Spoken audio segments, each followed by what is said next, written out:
여러분 안녕하세요. 요즘 외환시장의 변동성이 굉장히 심한 것 같습니다.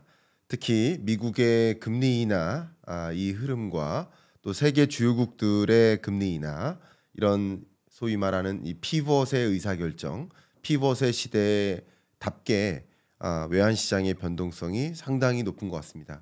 이제 금리 인하가 진행되는 과정에서 돈의 이동이 있고 달러를 갖고 있을 것이냐 아니면 자국 원화를 갖고 있을 것이냐 이런 의사결정들이 많이 내려지고 있는 것 같습니다. 금리 인하와 함께 나타날 어쩌면 굉장히 외재적인 그 충격으로 작용할 것 그게 또 다른 돈의 이동인데 바로 두 가지죠. 엔캐리 청산. 그러니까 일본에 투자됐었던 엔캐리 트레이드가 청산되는 절차에 놓이는 게 아닌가 하는 그 공포감이 한 가지 있고요. 또 한 가지는 중국에서 미국 국채 보유량을 축소하는 그런 방향으로의 또 돈의 이동 이런 것들을 좀 예견하고 있습니다. 경제적인 요인과 정치적인 요인이 같이 맞물리겠지만 그런 관점에서 향후 이 통화 정책 방향과 또 가장 중요한 외환 시장의 변동성, 이 달러 패권의 지위를 유지할 수 있을지 미국은 추가적으로 국채를 계속 발행하고 있는데 이럼에 따라서 나타날 어떤 달러의 어떤 기축통화국으로서의 지위는 흔들릴 여지가 있는지 이런 부분에 대한 관심이 많이 있으신 것 같습니다. 그래서 제가 오늘 선택한 책은요, 달러 전쟁입니다. 오랜만에 저와 함께 북 리뷰를 해보고자 하는데 이 달러 전쟁에서 나온 여러 문구들을 제가 좀 정리를 해봤거든요. 그래서 하나하나 읽어드리면서 저의 의견이나 해석들을 첨언해드리는 방식으로 지금부터 좀 달려가 보도록 하겠습니다.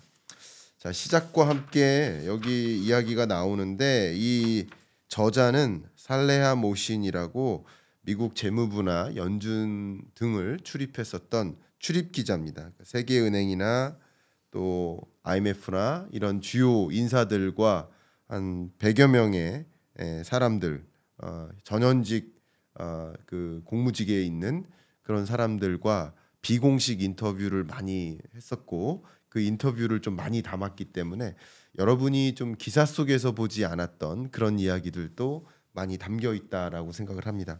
자, 시작과 함께 총론적으로 추천의 글 일부를 읽어드리면서 시작을 할까 합니다. 미국 경제의 힘과 기축통화로서 달러의 신뢰를 공고히 하기 위해 미국 위정자들이 이어온 각고의 노력 속에서 이 달러의 기축통화국으로서의 지위가 지금 자리매김한 것이다라는 표현이 있고요. 우리가 이 달러 외환 시장 이런 흐름을 좀 보고자 우리는 연준에 많이 집중을 하는데 이 중앙은행인 연준은 달러의 수요와 공급을 적절히 조절하는 역할을 할 뿐이지 사실 달러의 기축통화국으로서 지위를 유지하는 것에는 그것은 연준의 어떤 의사결정은 절반밖에 설명을 안 한다. 그 절반 이외의 나머지 절반을 이 책은 설명해 주는 책이다라는 그 추천사가 있었습니다. 자, 그러면 이 책에 여러 내용들이 있고 이 책에 출연하는 여러 등장인물들이 있는데 뭐 제닛 옐렌부터 파월 연준 의장 뭐 다 나오죠. 그런데 제 생각에는 이 책에서 강조하는 하나의 주된 인물은 로버트 루빈 아닌가 생각합니다. 그 등장인물 로버트 루빈을 가볍게 읽어드리겠습니다. 달러 강세 정책을 수립해서 세계화의 시작을 이끈 인물. 2020년 동안 혼란에 빠져있던 미국 통화 정책의 평정과 질서를 가져다 주었다.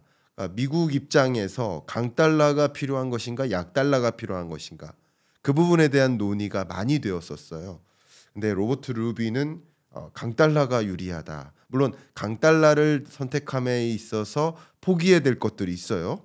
그러니까 대표적으로 트럼프 행정부 시절에는 강달러를 원하지 않았죠. 약달러를 원했죠. 그 배경도 이따가 설명드리겠습니다만 이 로버트 루빈의 달러 강세 정책 그것이 기축통화국으로서의 달러 강세 지위를 유지하는 것이 미국 경제에 더 도움이 된다라는 그런 입장을 로버트 루빈이 거의 정리한 그런 인물이 아닌가 생각을 하는데 이따가 그 루빈에 대한 이야기도 좀 가도록 하겠습니다. 자, 그러면 본격적으로 책을 좀 달려가 볼까 합니다. 자, 이분이 앞에 말씀드렸던 것처럼 이 저자가 현재는 블룸버그 뉴스의 기자죠. 선임 기자신데 정말 많은 그 100여 명의 관계자들, 소위 말하는 위정자들, 그죠? 정치인이나 의사결정자들이라고 볼 수 있겠죠. 공직자. 그 관계자들과 수백 건의 인터뷰를 진행했었고 그 전현직 재무장관이나 연방준비제도 이사회 뭐 관료다든가 IMF라든가 월드뱅크와 같은 주요 기관들의 임직원들 이들의 인터뷰를 통해서 달러 정책이 어떻게 그동안 수립됐는지를 스터디를 많이 해온 인물인데 그분의 이야기를 지금부터 좀 시작해 볼까 합니다. 시작할 때 이런 문장들이 있어요. 좀 총괄적으로 좀 보도록 하겠습니다. 19페이지인데요. 러시아의 전쟁 도발은 2차 세계대전 이후 지배적으로 자리 잡은 국제 원칙과 규범에 대한 공격이며 따라서 우리는 그에 대한 방어에 전념할 것이라고 선언했다. 러시아를 국제 금융 시스템에서 소외시키겠다고 맹세했다. 이게 소위 백악관에서 이 성명서를 발동시켰던 것은 러시아의 우크라이나 침공 당시죠. 그래서 러시아에 대한 경제 제재를 발동시켰고 또 2차 경제 제재로서 금융 제재를 가했었던 거죠. 그 금융 제재가 달러의 패권을 활용한 것이었다라고 볼 수 있겠죠. 그것에 대한 구체적인 이야기 또 하도록 하겠습니다. 이 달러 지폐를 여러분 보시면 이 대머리 독수리가 있어요. 그죠? 근데 이 대머리 독수리가 올리브 가지를 그리고 화살 있죠. 화살. 올리브 가지랑 화살을 동시에 움켜쥐고 있는 모습인데 이게 평화가 우선이긴 하지만 또 방어할 준비가 되어 있다라는 것을 암시하는 그런 평화를 우선시하는 미국의 정책이 기반될 수 있겠지만 방어가 필요한 순간에는 이 달러가 활용될 수 있다라는 어떤 의미가 해석될 수도 있는 거죠. 그렇게 해석할 수도 있는 거죠. 그런 이야기를 했고요.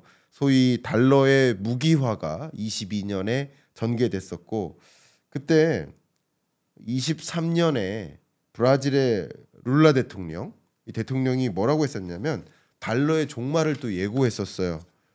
정말 많은 브릭스나 그 신흥국들의 인사들한테 뭐라고 얘기를 했었냐면 매일 밤 나는 자신에게 질문을 던집니다. 어째서 모든 나라가 자국의 상거래를 달러에 의존해야 하는지 말입니다. 근본위제가 사라진 이후에 달러를 기축통화로 결정한 사람은 누굽니까? 당시 이 각국이 달러를 회피할 묘안을 찾고 있었고 오히려 이들이 연대해야 될 필요성을 느끼고 뭐 아르헨티나나 사우디아라비아, 뭐 말레이시아, 인도 이런 각국 지도자들 사이에서도 연이어 이 비슷한 발언이 나오면서 달러의 이 통화 패권을 좀 흔들 필요가 있지 않는가 하는 그러니까 달러의 어떤 기축통화국으로서의 도약과 몰락과 또 성공과 흥망성쇠를 다룬 책이다라는 얘기를 지금부터 좀 하도록 하겠습니다. 한때 일본의 엔화가 또 한때 유로화가 최근에는 위안화가 달러의 기축통화국으로서의 지위를 흔들 대체안으로서 부상한 바도 있지만 그런 어떤 움직임 속에서도 달러의 통화패권의 지위가 특별히 흔들리지 않는 모습들은 왜 그런 것인지 여러분들 궁금한 것들이 많이 있으실 것 같습니다. 자, 그러면은 구체적인 이야기를 좀 가도록 하겠습니다. 달러의 강력한 가치를 지탱하는 정책은 1990년에 등장한 세계화의 핵심 원칙이었다. 세계화와 미국 화폐의 높은 가치는 수많은 이에게 엄청난 풍요를 가져다 주었지만 미국의 지도자들은 일반 국민의 상당수가 고통을 받고 있다는 사실을 간과했다. 기나긴 세월 동안 너무나 강력한 가치를 유지한 달러와 해외 경쟁국들이 미국산 제품의 시장 점유율을 빼앗아가는 경제 통합으로 미국 제조 부문의 국외 이전은 가속화되었다. Fly over state라는 표현이 있죠. 그러니까 미국의 여러 주들이 있는데 사실 비행기가 그냥 그 스테이트를 지나가는 거예요. 이런 것이 어쩌면 달러의 통화패권, 강달러 기조를 유지하는 것이 마냥 좋은 것이 아니라 강달러의 지위를 유지한다 그러면 미국에 수출하고자 하는 거죠. 미국에 수출하는 수출 기업들이 굉장히 유리하죠. 반대로 미국에서 생산하고 제조하는 그 기업들은 굉장히 불리하죠. 미국 달러 가치가 높으면 상대적으로 상대국 통화 가치가 낮으니까 미국에서 생산하고 수출하는 그 기업들은 인건비는 인건비대로 높고 또 수출을 할 때 수출 매력도도 약하니까 많은 기업들이 미국을 떠나게 만듭니다. 미국을 떠나는 현상, 오프쇼어링이라고 하죠. 이 오프쇼어링은 경영학적 표현인 거죠. 경영학적으로 오프쇼어링이 그 기업에 더 유리한 의사결정이 되는 거예요. 그 오프쇼어링이 일어나는 과정에서 세계화가 진전됩니다. 이 세계화는 경제 사회적 언어죠. 사회학적 언어. 세계화가 진전된다는 것은 이런 하나의 제품이 생산되는 과정이 한 나라에서 유지되는 것이 아니라 이런 작은 제품 하나 생산되는데도 수십여 수백여 개의 국가들을 거친다. 세계화가 진전된다. 다른 표현으로 보면 기업들의 밸류 체인이 분산된다. 글로벌리 분산된다. 라는 것이죠. 그게 오히려 방금 말씀드렸던 것처럼 강달러 기조를 유지하고 통화패권 지위를 유지하는 것이 긍정적인 부분도 있어요. 물론 긍정적인 부분이 있어요. 그 기본적으로는 강달러 기조가 유지되면 소위 미국의 전체적인 부는 증가할 수 있겠죠. 구매력이 높아지겠죠. 우리나라 사람이 원화를 동남아시아 통화랑 바꿔서 동남아시아에서 소비하면 구매력이 높은 것처럼 마치 그런 거죠. 그렇지만 결국 이런 강달러 현상에 앞에 말씀드렸던 flyover state라는 이 굉장히 재밌는 이 표현이 있어요. 그런 표현이 등장한 것만큼 미국을 통과해 버리는 거예요. 제조 기지가 다 이동하는 거예요. 그럼 어떤 일이 생길까요? 일자리를 잃어요. 일자리를 잃으면 노동자들이 임금이 줄어듭니다. 일자리가 사라지고. 그러니까 결국은 양극화 이슈인 거죠. 미국 전체 경제적으로는 강달러 현상이 부를 극대화시킬 수 있겠지만 오히려 노동자들에게 일자리를 잃게 만들고 또 노동자들을 좀 어렵게 만들고 그러면 사실 트럼프가 당시 등장했을 때 2017년부터 트럼프가 재임했을 때 그때 공약으로 2016년이었나요? 공약으로 내걸었었던 것들이 약달러를 추진해야 된다. 금리 인하를 추진해야 된다라는 그 강달러 기조에 대해서 반대하는 입장. 마가 Make America Great Again 마가라는 트럼프의 브랜드를 가져왔었던 그 시점이 바로 그런 배경이 있었던 거죠. 미국 노동자들의 일자리를 뺏어간다. 환율을 다시 강달러 기조를 없애고 약달러로 만들어야 된다. 그래서 일자리를 가져와야 된다. 그러나 이 트럼프는 당선되기 전에 뭐 했습니까? 부동산 개발업자였죠. 부동산 개발업자로서는 낮은 금리가 유리하죠. 금리를 떨어뜨려서 낮은 금리를 유지해서 약달러를 만드는 것에 동의하는 거죠. 또 석유화학 산업을 굉장히 많이 강조했습니다. 석유화학 산업을 일으키겠다는 얘기는 결국은 미국에서 생산하겠다라는 거예요. 에너지를. 그럼 생산한 에너지를 뭐 하는 겁니까? 수출하는 거죠. 수출하기 위해서는 약달러가 또 유리한 거죠. 미국 입장에서는. 그런 여러 가지 관점에서 또 석유화학 산업을 일으키고 부동산 개발을 하겠다라고 한다면 상대적으로 어떤 입장을 취해야 돼요? 기후변화 대응에 적극적이어야 돼요? 아니죠. 기후변화 대응 하지 말자. 그러니까 파리 기후협약에도 탈퇴하는 그러니까 트럼프가 당선되자마자 파리 기후협약에 탈퇴하는 그러니까 이런 모든 정책들이 트럼프의 경제 정책들이 트럼프의 어떤 전반적인 생각이 굉장히 일관됨을 알 수 있어요. 미중 패권 전쟁을 일으키고 중국에 대해서 관세를 대대적으로 부과하는 것도 미국에서 생산하라는 입장하고 매우 유사하죠. 전반적으로 다 같은 입장이라고 볼 수 있습니다. 그러니까 그런 것들이 그냥 오로지 달러 강세만 좋은 것이 아니라 약세가 더 유리한 것이다. 그러니까 누구의 입장을 취하느냐, 총론적인 입장이냐, 아니면 어떤 특정 노동자 계층을 더 위함이냐, 아니면 특정 산업을 위함이냐 이런 부분에 있어서 입장 차가 있다고 볼 수 있겠죠. 그런 것들이 강달러를 만들었다든가 또 달러의 몰락을 또 만들었다든가 이렇게 왔다 갔다 했었다라는 역사를 잠깐 말씀드립니다.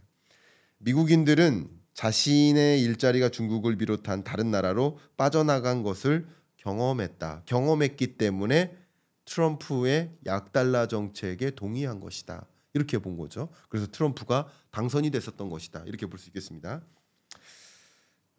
그 밖에 여러 이야기들이 나오는데 이 탈달러화에 대해서도 말씀을 드리겠습니다. 디달러라이제이션, 그러니까 달러라이제이션이 일어났다가 디달러라이제이션, 탈달러화라는 그 추세, 세계적으로 거스를 수 없는 어떤 패러다임 변화라고 볼 수 있겠는데, 탈달러화가 일어나면 미국은 자국의 세입 범위 내에서 살아가거나 훨씬 더 높은 자본 조달 비용을 감당해야 합니다. 지출할 돈이 부족해지면 의회는 극심한 분열 상황에서도 예산 삭감이라는 어려운 결정을 받아들일 수밖에 없을 것이다. 준비 통화인 달러의 위상이 하락하면 미국 정부가 경제적 국정 운영 기술을 발휘할 수 있는 폭이 제한되어 궁극적으로는 국제 분쟁에서 영향력을 행사할 수단이 약화될 것이다. 자국 통화로 거래하려는 나라와 기업이 늘어날수록 달러의 영향력은 줄어들 것이다. 그러니까 탈달러화가 전개됨에 따라서 미국 경제가 흔들릴 수 있고, 그리고 자국 통화로 더 거래하려는 움직임이 일어날 수 있고, 그것은 미국의 영향력을 축소시킬 수 있기 때문에 미국을 적대적으로 생각하고 있는 주요 강국, 열강들, 가장 대표적으로 중국과 러시아죠. 이들 국가들은 달러의 힘을 빼고자 하는 탈달러화를 굉장히 지지하는 모습인 거죠. 근데 그게 그대로 진행될까? 그게 순차적으로 진행될까? 그건 또 다른 얘기입니다. 이따가 또 구체적으로 말씀을 드리도록 하겠습니다. 달러를 기반으로 거의 단일하게 형성된 국제 질서 덕분에 미국은 낮은 금리로 어마어마한 자금을 차입해왔다. 이는 온 세상이 미국 정부의 상환을 확신하기에 가능한 일이다. 미국은 그 같은 신용을 반드시 유지해야만 한다. 미국 정부가 계속 낮은 금리로 자금을 차입해 왔던 거예요. 그러니까 달러를 발행만 하면 되잖아요. 그리고 발행하고 국채 발행을 늘리고, 그러면 세계 각국이 국채를 매입합니다. 그리고 국채를 매입하면 그게 그 나라 국가의 외환 보유액으로 상당 비중을 차지하죠. 그러면 미국은 달러를 발행하고 계속 국가 채무를 늘리고 국가 채무에 의존해서 하고자 하는 걸 다 할 수 있죠. 그죠? 보조금 주고 뭐 일자리 만들고 경제정책 꾀하고 뭐 법인세를 절감할 수 있는 여지도 있는 거죠. 국채를 발행해서. 그리고 그런 것들을 다 사주게 만드는 거죠. 근데 사주는 과정, 미국 국채를 세계 주요 투자자들이나 주요국들이 보유하게 되는 과정은 어쨌든 미국이라는 나라는 이 채무를 변제할 능력이 있어, 충분히 상환할 능력이 있어 라고 생각하고 있는 것이죠. 그렇기 때문에 리스크가 고조되면, 변동성이 심화되면 미국 달러화 선호 현상이 나타나고 강달러 기조가 야기되는 것도 그 이유입니다. 그죠? 위험성이 높아질수록 강달러 현상이 나오는 그런 현상들도 바로 그거예요. 러시아 우크라이나 전쟁 터졌을 때, 러시아가 우크라이나를 침공했을 때 정말 어마어마한 강달러가 일시적으로 야기됐었죠. 바로 그겁니다. 안전자산으로서의 현상. 근데 만약에 미국이 어느 순간 신용을 잃게 되면, 그러면 미국 국채를 보유하고자 하는 움직임이 줄어들 수 있고, 또 정치적으로도 지금 중국이 그렇듯이 미국 국채를 보유하는 것이 좋은 일이 아니다, 러시아가 이미 당하지 않았는가, 이런 생각을 하면서 미국 국채 보유량을 축소해 나가는 움직임을 가져가고 있죠. 그런 과정에서 미국의 신용 등급이 하락하거나 조정되면 미국은 국채를 많이 발행했고 역사적으로 최대치로 발행했는데 그 어떤 나라도 미국 국채를 사줄 국가가 없어진다. 만약에 그러면 미국은 그 패권국으로서 지위를 잃게 될 가능성이 높아지는 거죠. 그런 어떤 이 지정학과 이 달러 패권과 경제적 이런 현상들이 맞물려 있다라고 볼 수 있겠고, 제가 얼마 전에 채널에서도 중국이 미국 국채 보유 규모를 줄여나가는 그런 현상은 정치적 요인도 있지만 경제적 요인도 있다라고 말씀을 드렸었죠. 그런 것들을 견지해 가면서 여러분들이 이 책에 대한 인사이트를 좀 찾아 나가셨으면 좋겠다.